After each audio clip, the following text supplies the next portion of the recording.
One of the craziest things I've ever built in Minecraft is this, a paint program with just redstone. Me and my friend Sloimy built it in just 24 hours, and the end result was pretty fun to use. But what if it had actual colors? How far could me and Sloimy truly take this project? We present to you Redstone Paint V2.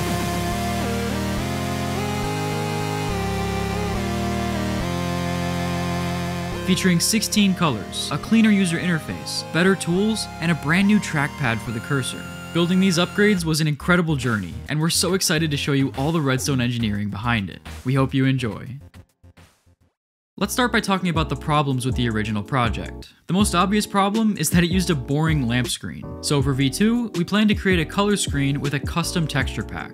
The other big flaw was with the user interface. All the buttons were on the screen itself, which meant that every time you wanted to press something, like to select a tool, you had to fly in and then fly back out to see the canvas. So for V2, we decided to keep all the buttons far away so that you can press them and see the canvas at the same time. And the last big flaw was the cursor. To move the cursor, you had to select a row and a column, and then the intersection was where the cursor was placed. This was pretty terrible because it made it impossible to move the cursor naturally. I mean, we did have a tripwire pad for the player to walk on, but that didn't actually move the cursor. That just drew on the screen wherever you were walking. If you walked across the top row of the pad, it drew on the top row of the canvas. So for V2, we wanted to move the cursor using relative movement, just like a real mouse. If the player moves to the right, it should move the cursor to the right, no matter where they are. Once we loaded into the Minecraft world, the first thing we worked on was the display. To make the display show colors, we used a texture pack to add a new face to redstone dots. This allowed for 16 colors since there are 16 signal strengths. We also decided that every pixel should be 4x4 blocks in size. So just like in my Tetris video, we made every pixel out of 4 duplicated dots. And just like that, we could manually set any pixel to any color with a barrel in the back. Then we thought about how we're going to show the cursor on the screen. Our first idea was to just remove one color and have a dedicated signal strength for the cursor. But a pixel is made up of 4 dots, so to make a cursor with this sprite for example, you need to split it into 4 unique textures. That's not a huge problem, but it means you'd have to remove 4 colors instead of 1. So ultimately, this idea didn't work out. But then, Sloimy had a genius idea that I've never done in a redstone build before. He proposed that we use illegal states. When it comes to retexturing redstone, there's nothing special about a redstone dot. Any state of redstone dust can be retextured. It's just that people tend to choose the dot because it's not a common state. If you press F3 while looking at dust, you'll notice that it has 4 directional properties: north, east, south, and west. Any unique combination of these is a different state, and can therefore be retextured. For example, a redstone dot is when all of them are none, whereas something like this wire is when north and south are side, and east and west are none. So to get more states for the cursor, we could start retexturing things like wires, but this would be annoying because you'd see it all over the build. Instead, his idea was to retexture some illegal states of redstone. You wouldn't normally see this state, but it's technically a valid state of redstone. So he added 4 more redstone dusts to the pixel, each one with a different illegal state. This allowed us to display a cursor on top of the regular color. And now we could manually place the cursor anywhere on the screen, and it looked fantastic. Plus, we didn't have to remove any of the original colors. Next, we wanted to start moving the cursor automatically. So we gave the cursor an XY coordinate. For example, if you put in 3, 5, the cursor shows up 3 over and 5 up. Then we set up some registers to hold the cursor's position, as well as some buttons to move it up, left, down, and right. So if you press up, for example, it adds 1 to the Y register and moves the cursor up on the screen. Then we started working on the trackpad. We felt like the most obvious thing to use here was a bunch of tripwires and string. For example, to check if the player is moving right, you could detect for when a tripwire turns off and the one next to it turns on sometime later. So for the first prototype, this is exactly what we did. It worked okay, but then we realized that speeding up the game with Carpet Mod caused it to completely break. The time you need to wait between one tripwire turning off and the next one turning on is drastically different when the game is running faster. So we redesigned it using a latch system, which didn't depend on any precise timings and worked perfectly with any speed. Then we hooked it up to the screen and we had a fully working trackpad. It felt incredible to use, and we were so happy with it. Having the player be the mouse was a really smart idea.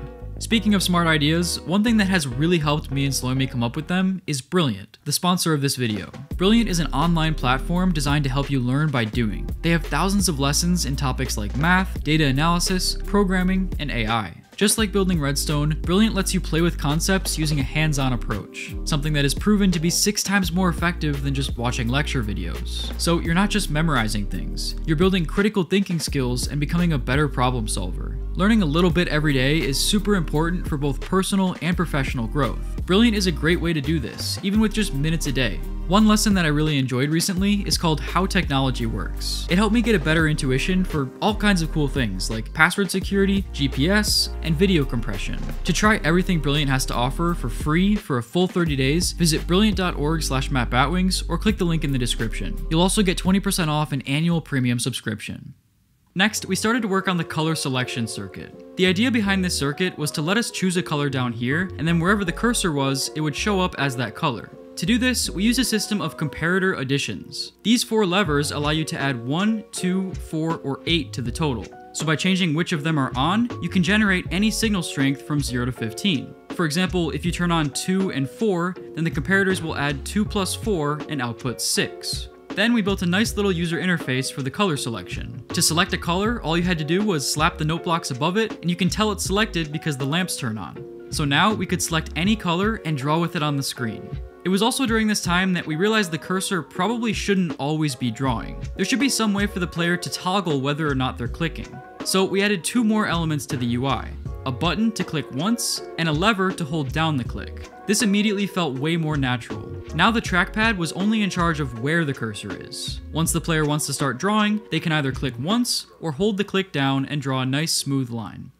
Next, we wanted to make a circuit to change the thickness, or the stroke size of the lines. In most real paint programs, the shape of the brush becomes a bigger and bigger circle as you increase the stroke size. But in Minecraft, making a circle is difficult. You either need a complicated algorithm to generate them, or a bunch of ROM to tell the screen how to draw them.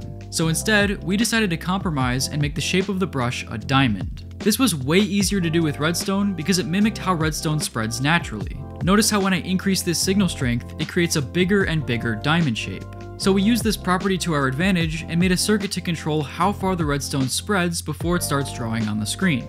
If you select the smallest size, then it doesn't spread at all, but if you select a bigger size, then it spreads out and makes a thicker line. So yeah, we picked out our 5 favorite size settings and added them to the UI.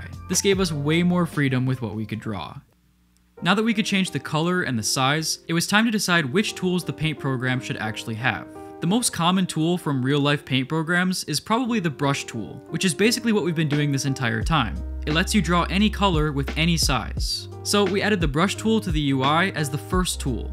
Also, little side note, we made it so that the cursor's sprite changes depending on what tool you select. So that's why the cursor looks like a brush now. Another common tool is the pencil, which is almost the same as the brush, except it only draws 1 pixel at a time. So we added the pencil tool to the UI, and we made it so that when the pencil is selected, it's forced to have the lowest size. And with just that small circuit, the pencil tool was done. Then we decided to add an eraser tool. In some paint programs, erasing will leave a transparent background, whereas in others, it'll leave a white background. In our case, since we already made white be signal strength 0, we decided that leaving a white background is totally fine. So making the eraser tool was actually pretty easy. We just made it the same as the brush tool, except the color was forced to be white. At this point, we were really happy with our progress. With just 3 tools, it already felt 1,000 times cleaner than the first paint build, and we had a ton of fun making our first pictures. But we weren't done yet. We wanted to add one more thing, something that makes this new version truly unique: a bucket tool. In case you haven't seen this before, a bucket tool is used to fill an area with a color. For example, if you have a shape and you want to fill it with green, you can select the bucket tool, select green, and click anywhere inside of it. The green will automatically spread as far as it can go before touching something that isn't white. Or let's say that you drew a face and you wanted to change the eye color to blue. In that case, you can just select blue and click the eyes. So to do this, we decided to use an algorithm called flood fill. When a pixel gets clicked with the bucket tool, the color of that pixel becomes the only color we care about. So you might as well think of it as white and everything else black. Then set that pixel to the new color and check the 4 neighbors to see if they're white. If they are, set them to the new color as well and check their neighbors. Continue this as long as you can until there are no more neighbors to fill. While this algorithm might look simple on paper, it was a completely different story with Redstone. We went through countless different designs, changing them and upgrading them with new ideas as they came to us. But after about 6 hours, we finally had something ready to try. We hooked it up to the build, and no joke, it worked first try. Needless to say, we were so stoked with this. It was insane just how quickly the bucket tool came to life. And with that, Paint V2 was officially done. We'll see you in the showcase.